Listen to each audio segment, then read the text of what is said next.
Tonight's headlines: Saddam speaks, pleading for resistance as the noose tightens. U.S. forces smash more Republican Guard units. Baghdad airport capture leads to new threats from Iraqis. Also tonight, U.S. Marines fighting heat and exhaustion get a boost with their first letters from home. The SARS alert. The U.S. prepares quarantines as scientists search for the source of the mysterious disease. And images of a war fought in front of our eyes. As hope grows, the decisive battle is near.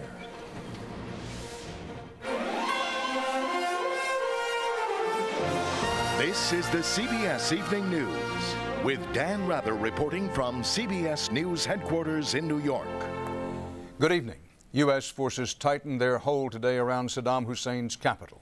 Then a surprise. Saddam himself, or someone looking, acting, and sounding very much like him, turned up on Iraqi television, on videotape, not once, but twice, including what certainly appeared to be a public appearance on a Baghdad street. Here are the late developments in the war. Troops of the U.S. Army's 3rd Infantry Division now have a firm hold on Baghdad's airport to the southwest of the city. Marines are massing just southeast of Baghdad. U.S. commanders say special operations troops are conducting covert operations inside Baghdad itself. And thousands of Iraqi civilians fearing attack are fleeing the capital. Now we take you inside Baghdad. CBS News correspondent Lara Logan made it back to the Iraqi capital today. This is how Iraqis saw their president on TV tonight, dressed in military uniform, looking relaxed, as he made a rare public appearance in a residential area of Baghdad. And this is how they rewarded him. Chanting, "Bush, Bush, listen carefully, we all love Saddam Hussein." There's no way of knowing when the pictures were shot, and difficult to say if they showed the real Saddam Hussein or one of his many doubles. But the message broadcast by Iraqi TV was clear: Saddam is still in business. And a speech broadcast earlier in the day provided the best clue yet that Saddam survived the American attack on him 2 weeks ago. He talked about an Iraqi farmer who the government claims downed an Apache helicopter on March 23rd, 3 days after that first strike. Saddam also threatened suicide attacks on U.S. troops who've captured a Baghdad airport, a threat echoed by his information minister later in the day. Not conventional. Mohammed Saeed al-Sahaf warned of a non-conventional attack tonight on U.S. troops at the airport. Driving from the Jordanian border into Iraq today, we saw the effect of what looked like coalition airstrikes. Burnt-out cars, tanks, trucks, and a civilian bus surrounded by bomb craters. As we came into Baghdad, the road was full of people rushing to get out, their cars crammed with personal belongings. On the horizon, black smoke from oil fires hovered over the city. But in the capital, there were signs many people here have become accustomed to living with the coalition airstrikes, and life goes on almost as normal. As we got closer and closer to the capital, we saw clear evidence the Iraqi military is now ready to defend their city in the battle for Baghdad. Lara Logan, CBS News, Baghdad. These surprise Saddam appearances may have had a propaganda, symbolic, morale impact, but his strictly military options are running out. More about that from the Pentagon, where CBS's national security correspondent David Martin has tonight's overview, the big picture. David? Dan, there are estimates U.S. forces killed as many as 2,000 soldiers and destroyed 60 Iraqi tanks in seizing the Baghdad airport, while on the other side of the city, the Marines report taking 2,500 Republican Guard prisoners. But one Iraqi got away. Intelligence officials are still analyzing the pictures of Saddam Hussein from Iraqi TV, but they say his specific reference to the shooting down of an Apache helicopter, which was later hauled off as war booty, is convincing though not conclusive evidence the Iraqi leader survived the strike on his bunker on the opening night of the war. With only intermittent power in Baghdad, Saddam must know most Iraqis cannot watch these pictures, although they were seen by the rest of the world. Saddam may look confident and in charge, but his military situation is disastrous. Enemy troops at his airport and in his suburbs, and his best divisions being chewed up by a ceaseless rain of bombs and artillery shells. We believe that the Republican Guard, which consisted of 6 divisions, now is missing 2 of those divisions essentially in their entirety. And with Marines already pressing the attack against another Republican Guard division, there's every reason to believe it's only a matter of time before all of Saddam's divisions are gone. They're already in bad shape. Significantly degraded. I won't put a number on it, but those remaining 4 are nothing like what they started. U.S. forces now intend to reinforce and extend their lines to encircle Baghdad and then to begin conducting raids into the city. Dan? David Martin reporting live from the Defense Department. The Army's 3rd Infantry Division spent this day consolidating its grip on Baghdad's sprawling civilian airport located just 12 miles from the city center. CBS News war correspondent Jim Axelrod was one of the very first reporters on the scene. 3rd Infantry troops picked up this morning where they left off last night, sweeping clean the 40 square miles of Saddam Hussein International Airport of all opposition soldiers. They're all in little pieces. They don't seem to be in any kind of massed, coherent formation right now, and that's okay. If that's how you choose to fight, we'll fight you that way. We'll fight you anyway. Clearly, they're not in the desert anymore. The terrain was hilly and muddy and full of hiding spots. But this morning, a new group of Iraqi soldiers discovered just how overmatched they are. 500 were left to guard the airport. By midday, they were all dead, captive, or had run away. I think his army has been sufficiently destroyed by the Air Force, by our artillery. The uniform suggested American troops were facing the Republican Guard and Special Republican Guard. Elite units in theory, though the build of some surrendering suggested something closer to weekend warriors. More Iraqis were killed than surrendered, though U.S. troops spent much of their morning tending to the injured. By this afternoon, combat engineers were preparing the runways for C-130s, the big military transport planes. Helicopters could also base here, meaning missions over Baghdad could be flown from Baghdad instead of originating miles away. Clearly, the airport was a critically important target, and the GI's mood reflected just that. Can't believe we're here, finally made it. Everybody's kind of unwinding right now. The pressure's off, stress is off a little bit, so we can kind of relax a little bit, not too much, but pretty much we completed our mission. The 3rd Infantry Division will now get some help keeping this airport secure from the 101st Airborne. That's just fine with the soldiers of the 3rd ID. In the race to Baghdad, they were the clear winners, 2 weeks to the day after they started their journey. Jim Axelrod, CBS News with the 3rd Infantry in Baghdad. The eastern pincer of the 2-pronged U.S. advance on Baghdad is led by the U.S. Marines, and tonight they, too, are within striking distance. But CBS's John Roberts reports in the midst of their rapid advance, a high-ranking Marine officer was relieved of his command. In a highly unusual move, on the eve of its big push to Baghdad, the Marine Corps removed one of its top field commanders. Colonel Joe Dowdy, who was in charge of the 1st Regimental Combat Team, apparently ran afoul of division generals and was relieved of his command. With Marines in control of this major crossing over the Tigris River, there is now nothing to stop them from launching a sustained attack on the eastern front of Baghdad. One element of the 1st Marine Division shocked and surprised the Iraqis today, racing almost 100 miles northwest along the Tigris, destroying tanks and armor from the Republican Guard's Al-Nida Division until it closed within artillery range of the city. With the heat building and fatigue from the long road march setting in, Marines were desperately in need of a physical and emotional recharge before launching what may be their final battle of this war. What they needed came today in the form of mail. Letter from a sweetheart.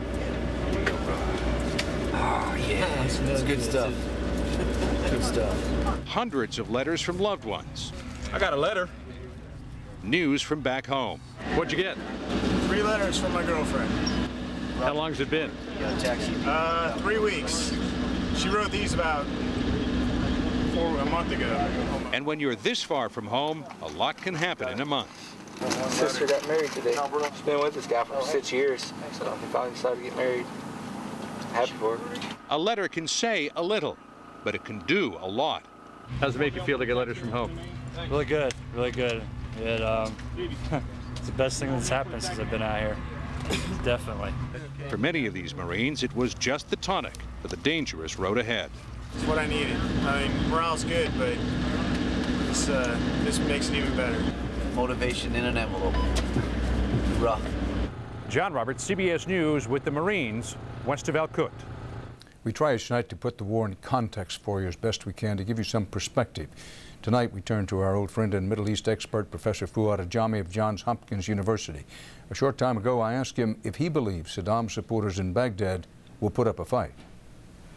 So there are tens of thousands of Iraqis who were beneficiaries of this reign of terror.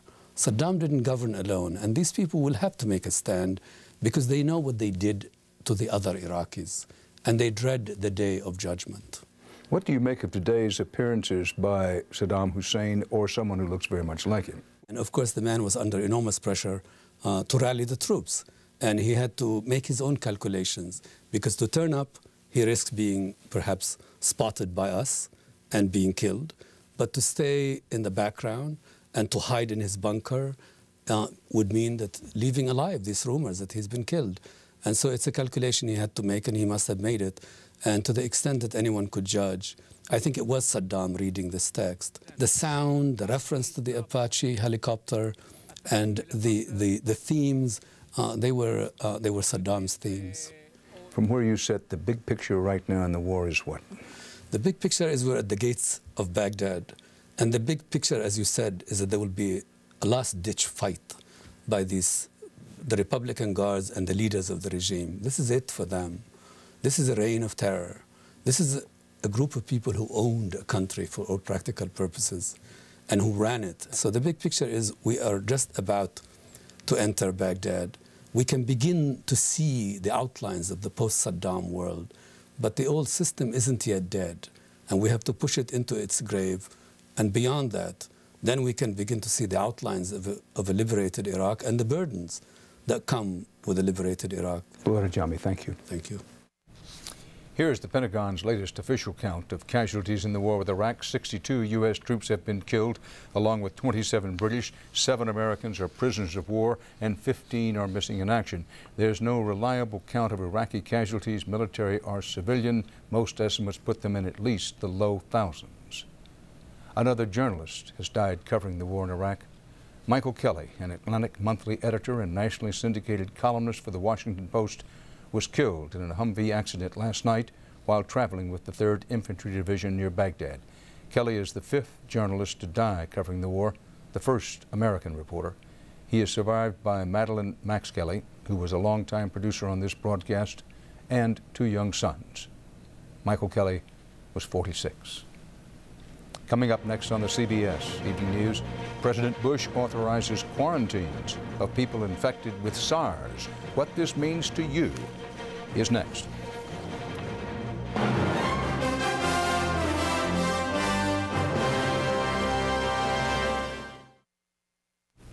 President Bush has just given health officials the power to quarantine people infected with the disease known as SARS. There have been no reported deaths from it in the United States. So why this? Why now? CBS News medical correspondent Elizabeth Caledon is here with some answers. Elizabeth? Dan, this is quite an unusual measure on the part of the White House. The last time a disease was added to the list of quarantinable illnesses was 20 years ago when Ebola virus emerged. Now SARS, or severe acute respiratory illness, joins 7 other highly contagious diseases on that list. They are cholera, diphtheria, TB, plague, smallpox, yellow fever, and the hemorrhagic fevers like Ebola.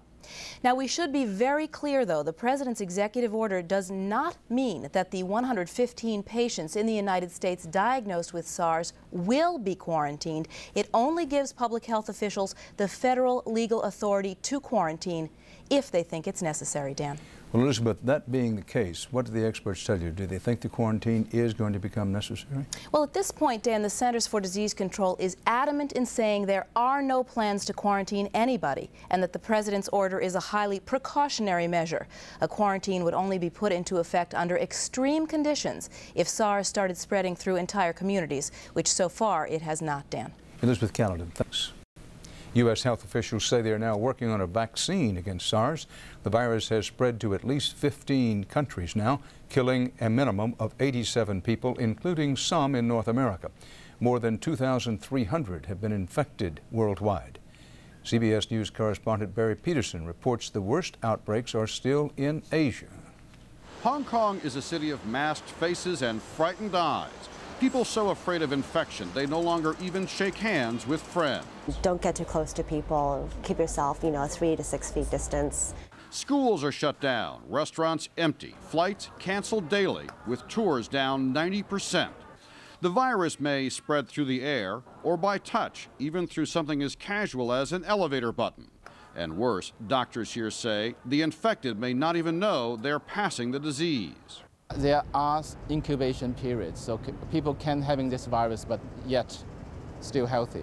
One of the scariest things for the people of Hong Kong is how long it took for China to admit the outbreak. It started several months ago in a South China province about 50 miles from the heart of this city. And all that time, people were traveling here freely, spreading the disease. During the Chinese government's silence, a doctor from the infected province traveled to Hong Kong in late February, checked into a hotel, coughed, and infected other tourists, and SARS was let loose, spreading as fast as jet planes could take it around the world. Only this week is the World Health Organization being allowed into the province, and today, in an extraordinary admission, the Chinese government apologized to the world. Some believe modern science has lost the battle, so they're desperately appealing to a higher authority. But no matter where you put your faith, said one expert today, no one is safe. Barry Peterson, CBS News, Hong Kong. There's more CBS News straight ahead, so stay here with us.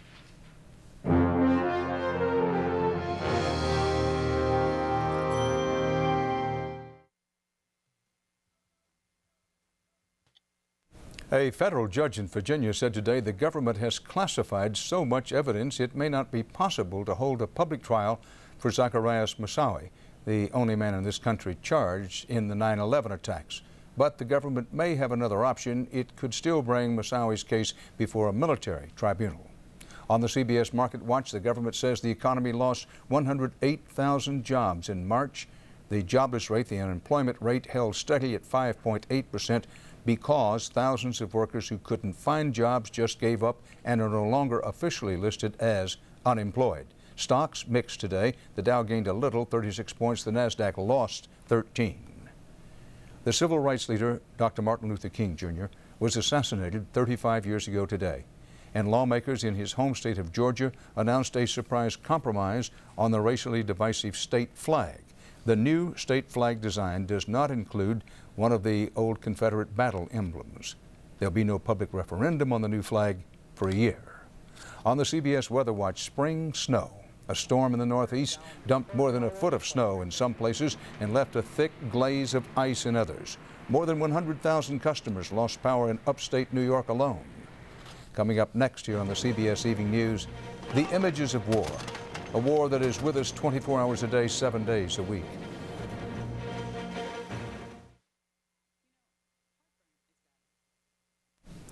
When President Bush sent American servicemen and women to war, the entire nation went with them. For more than 2 weeks now, since the first bombs dropped on Baghdad, Americans have been bombarded with images of war. U.S. soldiers and Marines racing through the desert toward Baghdad, along the way doing battle with Saddam loyalists, and fighting battles that could not be won against weather that showed no mercy. Where do you come from?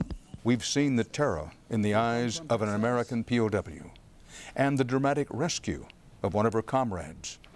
There have been victories, stubborn defiance, and frustration. Some ask, How long will this war last? No matter how long it takes. We've seen American soldiers trying to feed hungry Iraqi civilians, trying to bring order to their chaotic world. Don't point your weapons at them! Trying to win the trust of a people who have known so much fear and betrayal. All this we have seen through a small window in a single dimension. It is not the same as being there. We cannot feel the danger or smell the death so far away.